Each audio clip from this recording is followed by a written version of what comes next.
चित्तौड़गढ़ किला। नाम सुनते ही मन में एक अलग ही एहसास होता है, एक अजीब सी रोमांच और श्रद्धा। राजस्थान के दिल में स्थित यह शानदार किला इतिहास का मूक गवाह है। इसने समय के उतार चढ़ाव देखे हैं, इसने साम्राज्यों को बनते और बिगड़ते देखा है, लेकिन तमाम उथल पुथल के बावजूद चित्तौड़गढ़ राजपूत वीरता और गौरव का प्रतीक बना रहा।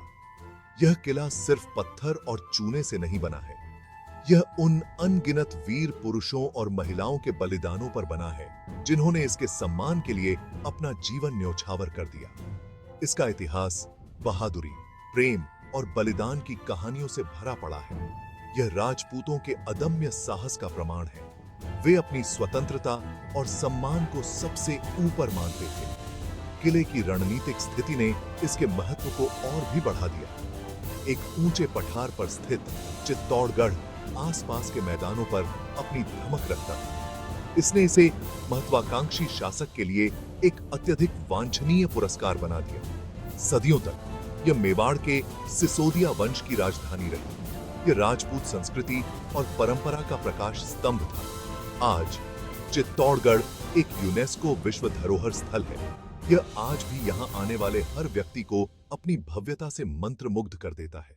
इसकी विरासत उन लोगों के साहस और बलिदानों की एक शक्तिशाली याद दिलाती है जो इसकी दीवारों के अंदर रहते और मरते थे। उनकी कहानियां सदियों से गूंजती रहती हैं। वे हमें साहस, प्रेम और बलिदान की स्थायी शक्ति की याद दिलाती हैं। चित्तौड़गढ़ का वास्तुशिल्प भी उतना ही अद्वितीय है जितना इसका इतिहास। हर कोने में एक कहानी छुपी है, हर पत्थर में एक गाथा। यह किला न केवल एक संरचना है, बल्कि एक जीवंत इतिहास है जो आज भी सांस लेता है। यहाँ की हवा में आज भी राजपूतों की वीरता और बलिदान की गूंज सुनाई देती है। रात में जब किला रोशनी से जगमगाता है तो यह और भी जादुई हो जाता है। यह हमें याद दिलाता है कि इतिहास केवल किताबों में नहीं, बल्कि इन दीवारों में भी बसा है। चित्तौड़गढ़ का किला एक अमर गाथा है जो आने वाली पीढ़ियों को प्रेरित करता रहेगा।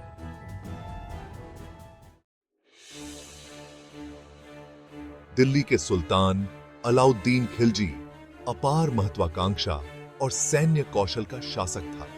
वह एक ऐसा नेता था जिसने अपने समय के राजनीतिक और सैन्य परिदृश्य को बदल कर रख दिया। उसके शासनकाल ने दिल्ली सल्तनत के लिए महत्वपूर्ण विस्तार का दौर चिह्नित किया।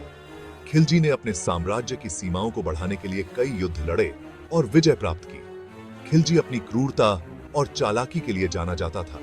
उसकी रणनीतियां और नीतियां अक्सर निर्दयी और कठोर होती थीं, जिससे वह अपने दुश्मनों के बीच खौफ का कारण बन गया। वह अपने साम्राज्य का विस्तार करने के लिए दृढ़ था, चाहे कुछ भी कीमत क्यों न हो। उसकी महत्वाकांक्षा ने उसे कभी भी पीछे हटने नहीं दिया। खिलजी की महत्वाकांक्षा असीम थी। वह केवल एक शासक नहीं, बल्कि एक महान विजेता के रूप में इतिहास में अपना नाम दर्ज कराना चाहता था। वह तिथि ही सीमित। वह इतिहास के सबसे महान शासकों में से एक के रूप में याद किए जाने के लिए तरसता था। उसकी दृष्टि में एक महान शासक वही होता है जो अपने साम्राज्य को निरंतर विस्तार और समृद्धि की ओर ले जाए। उसकी नजर नए प्रदेशों को जीतने पर टिकी हुई थी। वह हमेशा नए क्षेत्रों की खोज में रहता था जिन्हें वह अपने साम्राज्य में शामिल कर सके, और वह अपने लक्ष्यों को प्राप्त करने के लिए किसी भी हद तक जा सकता था। उसकी दृढ़ता और संकल्प ने उसे एक अजेय योद्धा बना दिया। चित्तौड़गढ़ अपनी रणनीतिक स्थिति और प्रतीकात्मक महत्व के साथ खिलजी की विस्तारवादी महत्वाकांक्षाओं का एक प्रमुख लक्ष्य बन गया। यह किला उसकी विजय की सूची में सबसे ऊपर था। शक्ति और गौरव की प्यास से प्रेरित खिलजी ने चित्तौड़गढ़ की विजय पर अपनी नजरें गड़ा दी। वह इस किले को जीतकर अपनी शक्ति का प्रदर्शन करना चाहता था। उसने किले की अभेद्यता की कहानियां सुनी थीं। यह किला उसकी महत्वाकांक्षाओं के लिए एक बड़ी चुनौती था, लेकिन उसने विचलित होने से इनकार कर दिया। उसकी दृढ़ता और आत्मविश्वास ने उसे कभी हार मानने नहीं दिया। उसे अपनी सैन्य शक्ति पर भरोसा था। उसकी सेना ने कई युद्धों में विजय प्राप्त की थी और वह जानता था कि उसकी सेना किसी भी चुनौती का सामना कर सकती है और उसका मानना था कि उसकी शक्तिशाली सेना के सामने कोई भी नहीं टिक सकता। उसकी सेना की ताकत और उसकी रणनीतियों ने उसे अजेय बना दिया था। हालांकि खिलजी की महत्वाकांक्षा पूरी तरह से सत्ता और क्षेत्र की इच्छा से प्रेरित नहीं थी। उसके मन में और भी कई इच्छाएं थीं। उसके दरबार तक चित्तौड़गढ़ की रानी पद्मिनी की सुंदरता के बारे में अफवाहें पहुंची थीं। इन अफवाहों ने उसकी महत्वाकांक्षाओं को और भी बढ़ा दिया।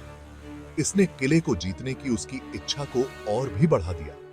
वह केवल किले को ही नहीं, बल्कि रानी पद्मिनी को भी अपने पास रखना चाहता था। वह पद्मिनी को अपने पास रखने के विचार से ग्रस्त हो गया।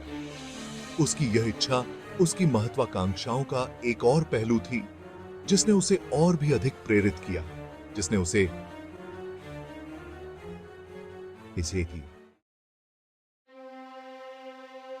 चित्तौड़गढ़ की रानी पद्मिनी अपनी इजाश्नोई सुंदरता, तेज बुद्धि और नेक भावना के लिए पूरे देश में प्रसिद्ध थीं।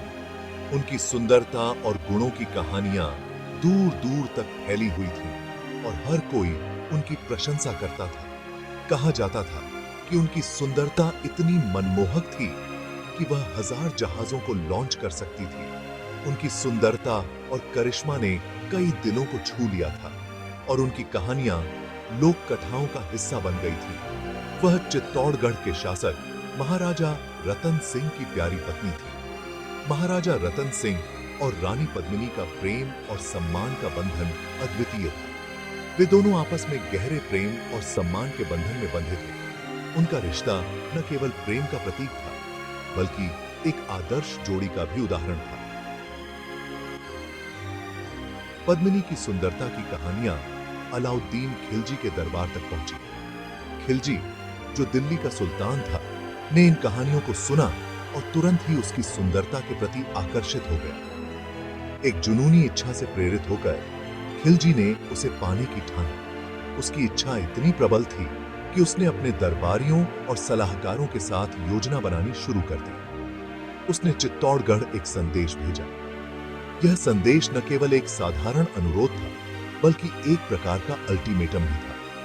उसने मांग की कि पद्मिनी को उसे सौंप दिया जाए। यह मांग चित्तौड़गढ़ के लिए एक गंभीर चुनौती थी। खिलजी ने अपनी मांग को सद्भावना के संकेत के रूप में प्रस्तुत किया। उसने यह दिखाने की कोशिश की कि उसकी इच्छा केवल रानी की सुंदरता को देखने की थी। उसने सुझाव दिया कि वह केवल उसकी सुंदरता को अपनी आंखों से देखना चाहता था, लेकिन उसके असली इरादे कुछ और ही थे। हालांकि खिलजी के असली इरादे रतन सिंह और उसके दरबार के लिए बिल्कुल स्पष्ट थे। वे जानते थे कि यह केवल एक बहाना था। उनकी प्यारी रानी को सुल्तान द्वारा इच्छा की वस्तु मानने का विचार अस्वीकार्य था। रतन सिंह और पद्मिनी ने इस चुनौती का सामना करने का निर्णय लिया। रतन सिंह अपने राज्य और अपनी रानी के सम्मान की रक्षा करने के अपने कर्तव्य से बंधे ने खिलजी की मांग को ठुकरा दिया। यह निर्णय उनके साहस और सम्मान का प्रतीक था। इस इनकार ने खिलजी को क्रोधित कर दिया। उसकी नाराजगी और भी बढ़ गई। उसने इसे एक गंभीर अपमान माना।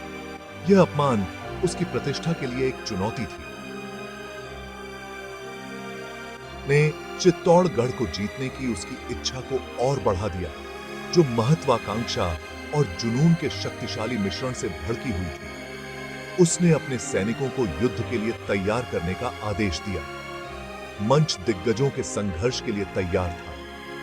दोनों पक्षों ने अपनी अपनी सेनाओं को युद्ध के लिए तैयार किया।